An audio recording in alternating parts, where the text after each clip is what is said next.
પહલગામ આતંકી હુમલાને લઈ અને અમદાવાદમાં વિરોધ કરવામાં આવ્યો છે। અમદાવાદના પ્રહલાદનગર 4 રસ્તા પાસે વિરોધ દર્શાવવામાં આવ્યો છે। જાહેર રોડ પર પાકિસ્તાનનો ઝંડો દોરી અને વિરોધ નોંધાવવામાં આવ્યો છે।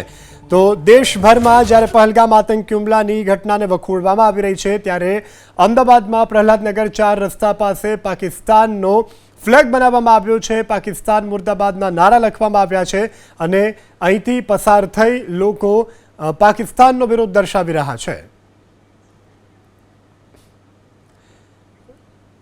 સમાચાર સુરતથી કે જ્યાં રામપુરા વિસ્તારમાં બંગાળ જેવો માહોલ જોવા મળી રહ્યો છે। રામપુરામાં રેસ્ટોરન્ટ અને હોટેલ પર બંગાળી ભાષામાં બેનરો લાગ્યા છે।